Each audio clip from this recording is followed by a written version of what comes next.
শ্রাবণ মাসে আমরা সবাই সোমবার পালন করে থাকি।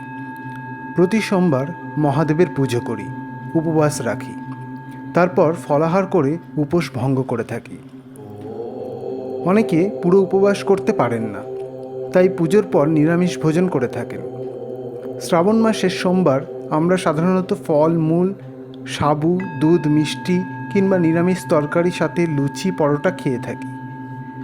নিরামিষ আহার করাই আমাদের মুখ্য উদ্দেশ্য হয়ে থাকে এই দিন। কিন্তু আপনারা কি জানেন, শিবপুরাণ এবং অন্যান্য ধর্মগ্রন্থ মতে শ্রাবণ মাসের সোমবার তো বটেই, এমনকি গোটা শ্রাবণ মাস জুড়ে কিছু খাদ্য ও সবজি ভুলেও গ্রহণ করতে নিষেধ করা হয়েছে। এই খাবার খেলে আপনি শিব পুজোর ফল তো লাভ করবেনই না, বরং মহাদেবের কোপে পড়তে পারেন। এই সকল খাবার শাস্ত্রে এড়িয়ে চলার কথা বলা হয়েছে। এই সকল খাবার শ্রাবণ মাসে না খেতে বলার পেছনে রয়েছে বৈজ্ঞানিক কারণও। সেই সমস্ত আলোচনা করব শুধুমাত্র সনাতনী ভাবনায়।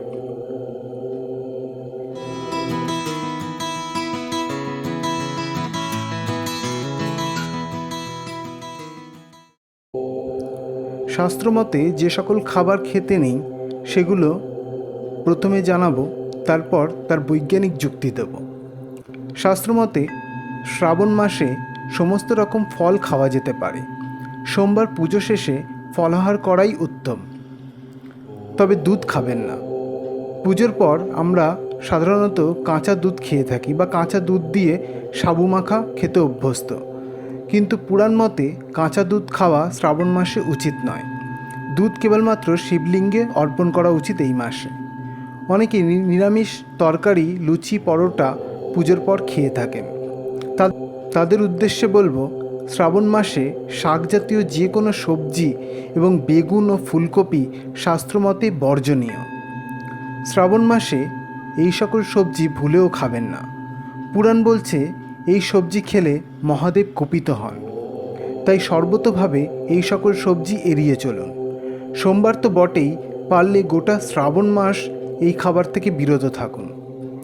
এবার আসি শাস্ত্রে এমন নিষেধাজ্ঞার পেছনে লুকিয়ে থাকা বৈজ্ঞানিক দৃষ্টিভঙ্গি। বর্ষাকাল হল গাছপালার বর্ধনের সময়। শ্রাবণের বাড়ি বর্ষণে সমস্ত গাছপালা বৃদ্ধিপ্রাপ্ত হয়।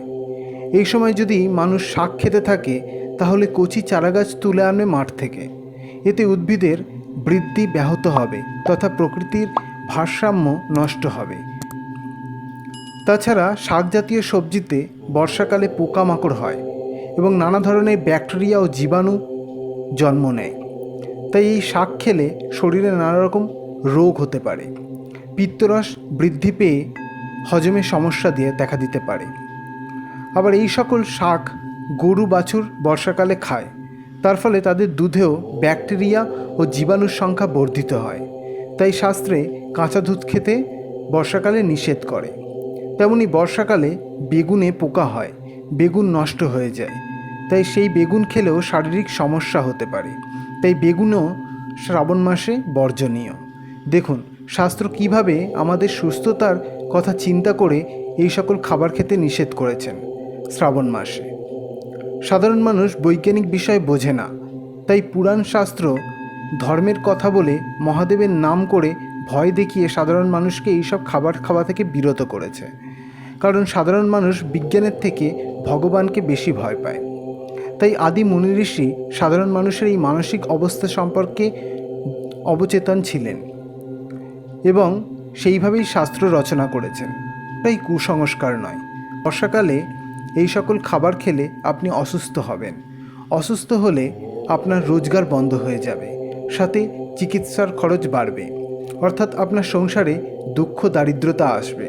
তাই বলা হচ্ছে শ্রাবণ মাসে এই খাবার খেলে মহাদেব কোপিত হবেন এবং আপনার জীবন দুঃখ কষ্টে ভরে যাবে। তাই এই সকল খাবার শ্রাবণ মাসে বর্জন করতে বলা হয়েছে।